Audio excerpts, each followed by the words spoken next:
بسم اللہ الرحمن الرحیم الحمدللہ والصلاة والسلام علی رسول اللہ۔ سود کھانا یہ بہت بڑا گناہ اور بہت بڑا جرم ہے۔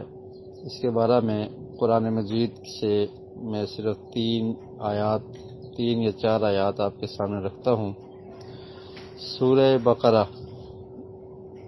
اس کی آیت نمبر ہے 275۔ اس میں اللہ رب العالمین سود کے بارے میں ارشاد فرماتے ہیں: الذین یأکلون الربا لا یقومون الا کما یقوم الذی یتخبطہ الشیطان من المس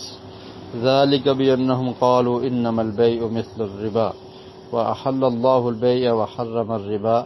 فمن جاءہ موعظۃ من ربہ فانتہى فلہ ما سلف وامرہ الی اللہ ومن عاد فاولئک اصحاب النار هم فیہا خالدون۔ اس کا ترجمہ یہ ہے کہ وہ لوگ جو سود کھاتے ہیں وہ کھڑے نہیں ہوں گے مگر جیسے وہ شخص کھڑا ہوتا ہے جسے شیطان نے چھو کر خبتی بنا دیا ہو، یعنی قیامت کے دن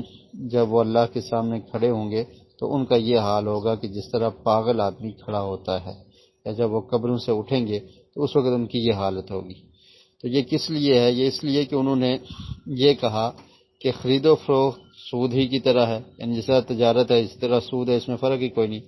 حالانکہ اللہ رب العالمین نے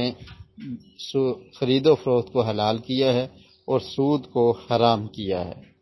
اور پھر فرمایا کہ جس کے پاس نصیحت آ جائے اور جس کو یہ پیغام پہنچ جائے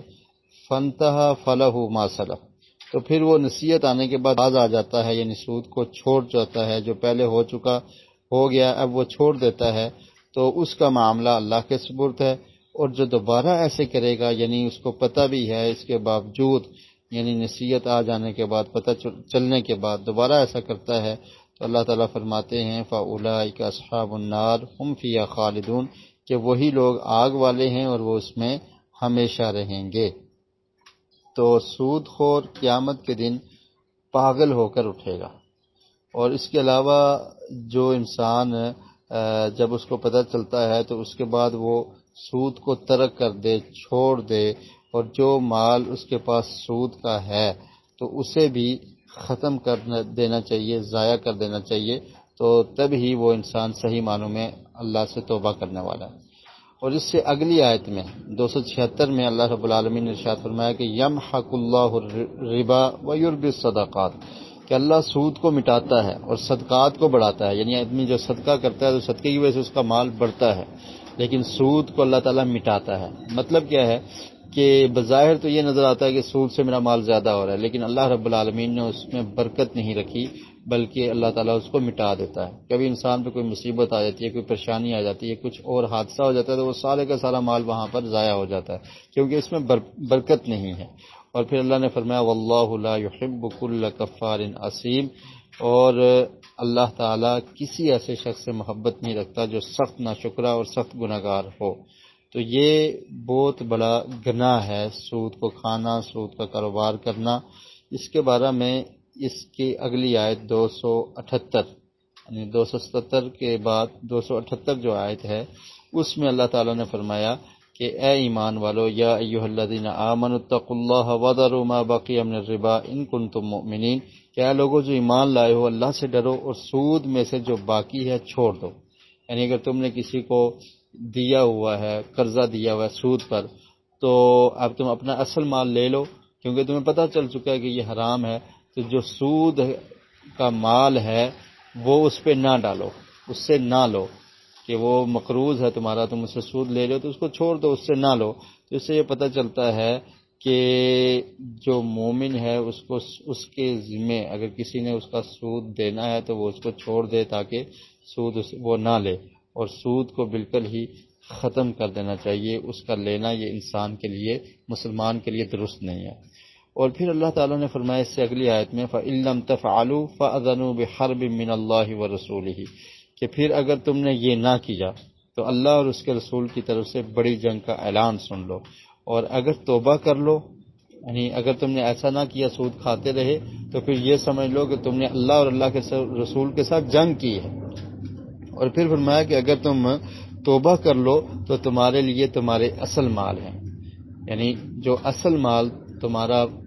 مال ہے وہ تمہارے لیے ہے، جو سود ہے وہ تمہارا حق نہیں ہے، وہ تم نہیں لے سکتے، کہ اس صورت میں لا تظلمون ولا تظلمون، کہ نہ تم ظلم کرو گے اور نہ تم پر ظلم کیا جائے گا، یعنی اصل مال جو تمہاری رقم ہے وہ تم لے لو، اس سے زائد جو سود ہے وہ تمہارا حق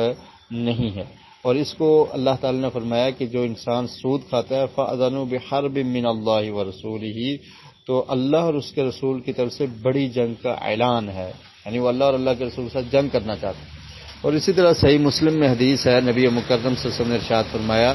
کہ لعن اللہ آکل الربا وموکلہ، کہ اللہ تعالیٰ سود کھانے والے پر، سود کھلانے والے پر، اور اس کی گواہی دینے والے پر، اور سود کو لکھنے والے پر تمام پہ لعنت فرمائے۔ تو لعنت اس کام پہ کی جاتی ہے جو کبیرہ گناہ ہوتا ہے۔ اور اسی طرح نبی مکرم صلی اللہ علیہ وسلم کا فرمان ہے کہ سود کی سب سے جو کم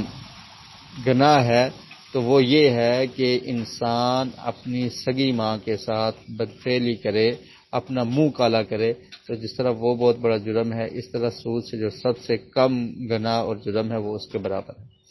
تو سود بہت ہی خطرناک اور کبیرہ گناہ ہے،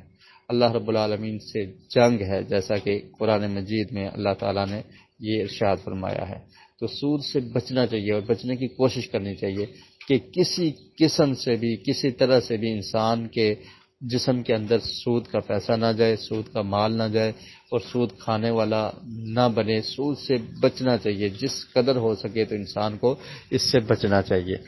اب رہا یہ مسئلہ کہ اگر کسی انسان کو سود مل جاتا ہے اور اس کو پتہ نہیں تھا، یا اس کے پاس نصیحت نہیں تھی، وہ یعنی اس طرح اس چیز سے واقف نہیں تھا کہ سود اتنا بڑا گناہ ہے، تو اسے مل جاتا ہے، تو اب وہ کیا کرے؟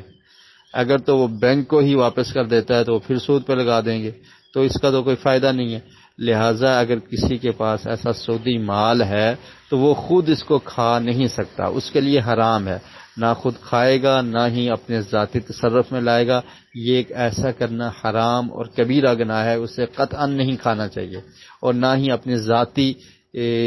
تصرف میں یا ذات پر لگانا چاہیے یا اپنے بچوں پر لگائے، یہ قطعاً درست نہیں ہے، یہ حرام ہے، ایسا جائز نہیں ہے۔ اب اس طرح سے ہے کہ اس مال کو ضائع کرنے کے لیے بالکل سڑک پہ بھی نہیں پھینک سکتے، کیونکہ مال کا ضائع کرنا درست نہیں ہے، تو رفاع عامہ کے کام میں یا کسی نیکی کے کام میں لگا دیا جائے۔ اس پر یہ نہ انسان سمجھے کہ میں صدقہ کر رہا ہوں، صدقہ تو نہیں ہے، کیونکہ حرام مال سے جو صدقہ کیا جاتا ہے وہ قبول ہی نہیں ہوتا۔ اور پھر آپ یہ بھی ذہن میں رکھیں کہ نبی مکرم صلی اللہ علیہ وسلم کا ارشاد ہے کہ جو انسان حرام مال کھاتا ہے اس کی کوئی عبادت بھی قبول نہیں ہوتی۔ مشہور حدیث ہے، پیارے رسول صلی اللہ علیہ وسلم نے ارشاد فرمایا کہ ایک انسان بیت اللہ کی چادر کو پکڑ کر اللہ تعالیٰ سے دعا کرتا ہے کہ اللہ تعالیٰ میری فلاں دعا کو قبول کر، فلاں دعا کو قبول کر، تو پیارے رسول نے فرمایا کہ انا یستجاب